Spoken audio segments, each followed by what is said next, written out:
కూటమి ప్రభుత్వం ఏర్పడి దాదాపుగా సంవత్సరం కావస్తా ఉంది. ఈ 12 మాసాలలో ఇంతవరకు వారు ఏదైతే హామీలు ఇచ్చారో ఆ హామీలు కానీ కూడా అమలుపరచని పాపాన్ని కూడా పోలేదు. కానీ ఈరోజు ఒక డైవర్షన్ రాజకీయాలకు ఈ రాష్ట్రంలో కాదు ఏ దేశంలో ఏ రాష్ట్రంలో లేని విధంగా ఈరోజు కూటమి ప్రభుత్వం అనేది కూడా ప్రవేశపెట్టింది కూడా ఈరోజు కూడా ఒక కక్షపూరితమైన రాజకీయాలకు తెరలేపింది కూడా. కేవలం వారు ఏమీ చేయలేక ఈ ప్రభుత్వం యొక్క వైఫల్యాలను కప్పిపుచ్చుకోవడానికి ఈరోజు ఒక తప్పుడు సాక్ష్యాలను కూడా పుట్టించి ఒక కక్ష సాధింపుతో తప్పుడు కేసులు అనేది కూడా పెట్టి ఈరోజు అరెస్టులు అనేది కూడా అన్యాయంగా అక్రమంగా కూడా ఈరోజు అరెస్టులన్నీ కూడా ఈరోజు కూడా చేస్తున్నారు. రాజకీయ నాయకులనే కాదు, కడకు ఐఏఎస్ ఐపీఎస్ ఇతర పెద్ద అధికారులకు మాత్రం కూడా ఈ రాష్ట్రంలో అనేది కూడా విడిచిపెట్టుకోకుండా వారిపైన కూడా తప్పుడు కేసులు పెట్టి లేకపోతే వాళ్ళకి పోస్టింగులు కూడా ఇవ్వకోకుండా ఈ సంవత్సర కాలం నుంచి అంటే దాదాపుగా 11 నెలల నుంచి కూడా ఈరోజు కూడా మనం అంతా కూడా చూస్తూనే ఉన్నాం. ఈ రాష్ట్రంలో కూడా ఇక్కడే కాదు, ఈ రాష్ట్రంలోనే కాదు, పక్క రాష్ట్రాల వరకు చూసి అందరూ కూడా విస్తుపోయేటట్టు కూడా ఈరోజు కూడా చేస్తాం ఈ కక్షంలో.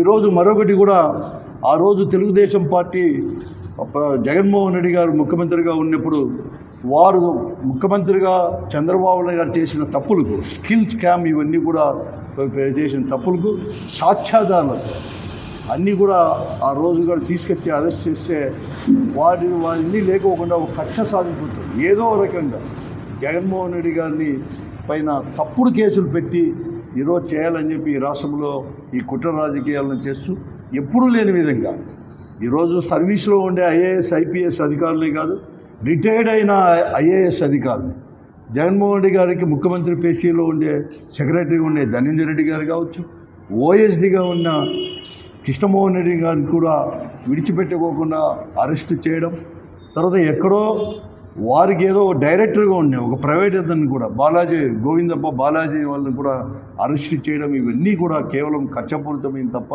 మరొకటి కాదు.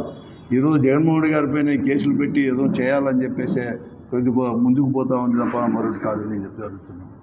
ఎలా ఇటుంటే భవిష్యత్తులో ఎలా పరిపాలిస్తారు మీరే అని చెప్పి అడుగుతున్నాను.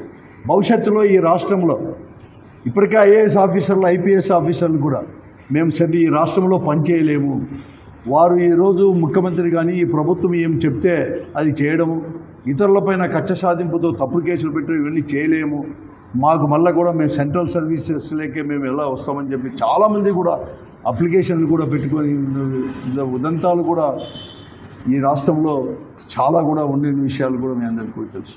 కానీ ఈరోజు ఇవన్నీ లేకోకుండా వీళ్ళని అరెస్ట్ చేసి తప్పుడు కేసులు ఇవన్నీ కూడా పెడుతున్నారు. దీన్ని పూర్తిగా ఇష్టం తప్పకుండా కూడా భవిష్యత్తులో మూల్యం చెల్లించుకోవాల్సిన పరిస్థితి వస్తూ ఉంది.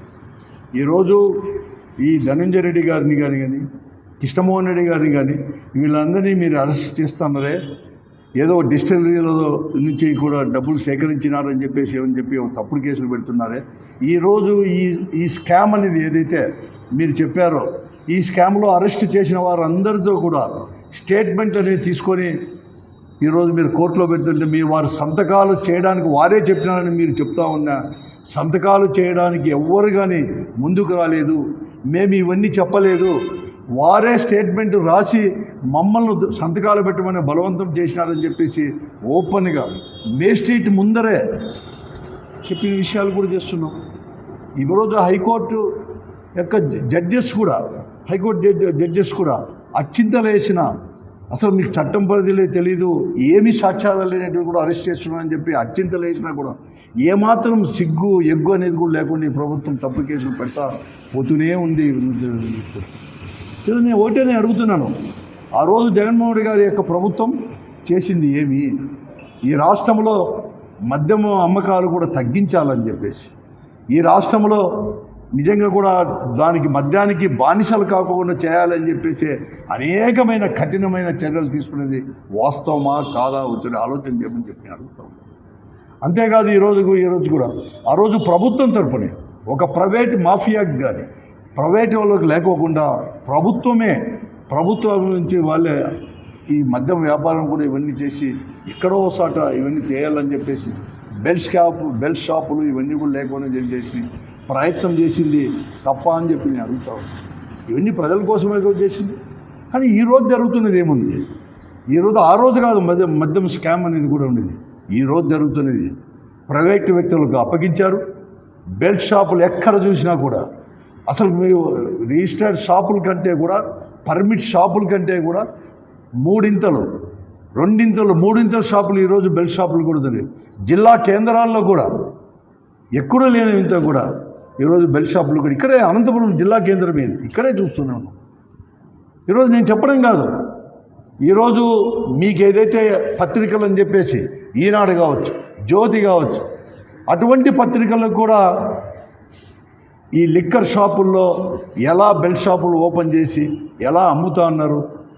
రేట్లు అనేది కూడా ఒక్కొక్క బాటిల్ పైన 10 నుంచి 30, 40 రూపాయల వరకు కూడా ఎక్కువ అమ్ముకుంటున్నారు. ఇది స్కామ్, నిజమైన స్కామ్. మేము రండి ఇప్పుడు ఈ బుద్ధకాలని చూపిస్తాను. అనంతపురంలోనే ఎక్కడికి ఏ షాప్ దగ్గర పైన ప్రతి బాటిల్ పైన కూడా ఈరోజు ప్రైవేట్గా ప్రభుత్వం నిర్ణయించిన ధర ఒకటైతే 10 రూపాయల నుంచి 20, 30 రూపాయల వరకు కూడా ఎక్కువ అమ్ముతుంటే ఈ స్కాములు చేస్తే దీన్ని అరకట్టలేక ఇష్టానుసారంగా బెల్ట్ షాపులు పెట్టుకొని పర్మిట్ రూములు కూడా అన్నీ కూడా పక్కన పెట్టుకొని విచ్చలవిడిగా కూడా తాగేటట్లు చేసేసి తాగుబోతులు తయారు చేసిన ఈ ప్రభుత్వమా దీని గురించి మాట్లాడేది? గత ప్రభుత్వాన్ని గురించి ఎందుకు మాట్లాడేది? ఆ రోజు అతను చేసిన పాపమా అది? ఆ ప్రభుత్వం చేసిన పాపమా?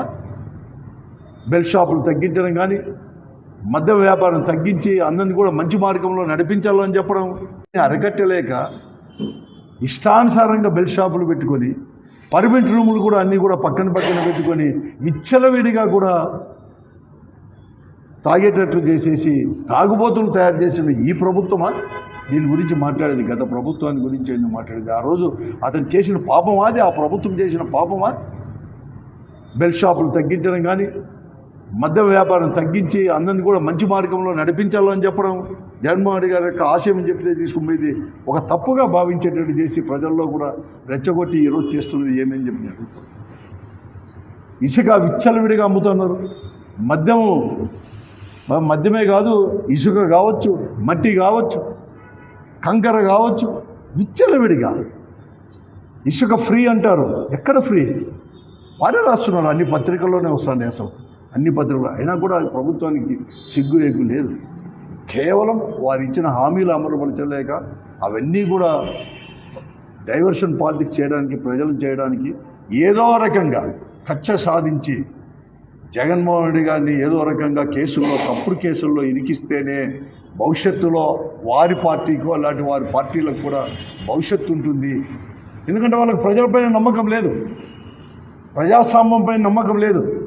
వచ్చే ఎన్నికల్లో ప్రజలు ఓటేరని చెప్పి వాళ్ళు ఎప్పుడో నిర్ధారణకు వచ్చారు. ఈరోజు కూటమిలో ఉండే పార్టీలు అన్నీ కూడా 3 పార్టీలు కూడా భారతీయ జనతా పార్టీ కావచ్చు, తెలుగుదేశం పార్టీ, జనసేన పార్టీలు కూడా భవిష్యత్తులో ఈ రాష్ట్రంలో ఎవరు కానీ ఈ చంద్రబాబుల నాయకత్వానికి కానీ ఎవరు కానీ ఓటేరని చెప్పేసి ఒక నిర్ధారణకు వచ్చి జగన్మోహన్ రెడ్డి గారు ఈరోజు మళ్ళీ కూడా వచ్చే ఎన్నికల్లో కూడా అది పార్టీలు పడితే తప్పకుండా కూడా ఆ పార్టీ రాదని చెప్పేసి ఈరోజు ఏదో రకంగా ఈ పార్టీని లేకుండా చేయాలని చెప్పి చేస్తున్నారు.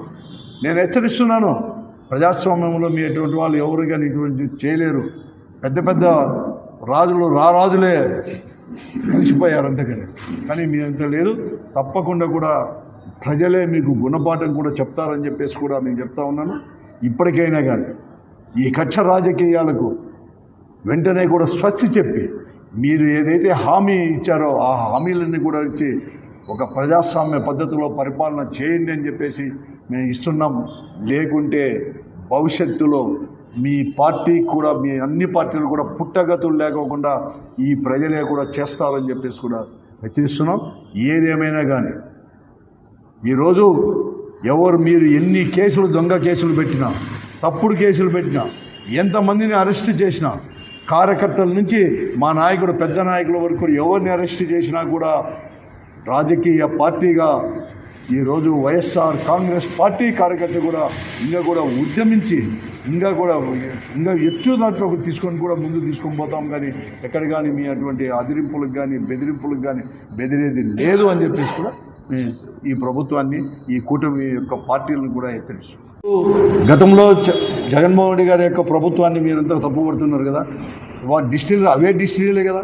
మీరు 14 నుంచి 19 వరకు ఏ డిస్టిలరీలో అయితే ఈ మద్యం అనేది కూడా తయారు చేసి అమ్మారు, ప్రజలకు అమ్మారు, 19 నుంచి 24 వరకు కూడా అదే డిస్టిలరీలోనే మళ్ళీ కూడా మద్యం తయారు చేసింది. వారే ఓనర్లు, ఆ డిస్టిలరీలో యొక్క ఓనరు వారే తయారు చేసినట్టువే. తర్వాత ఈరోజు కూడా ప్రభుత్వం వచ్చి 11 నెలలైనా కూడా అదే డిస్టిలరీల నుంచే ఈరోజు మద్యాన్ని కూడా తీసుకొని కూడా సరఫరా చేస్తున్నారు. మనము కేవలం జగన్మోహన్ రెడ్డి గారు పరిపాలించిన కాలంలోనే మద్యం స్కామ్ అనేది కూడా ఎట్లా జరుగుతుంది? వారే డిస్టిలరీస్ అవే డిస్టిలరీస్ సప్లై చేసినట్టు కూడా ఇవన్నీ కూడా బయటికి తీసుకొని రావాల్సిన అవసరం కూడా ఈరోజు కూడా ఉందని చెప్పేసి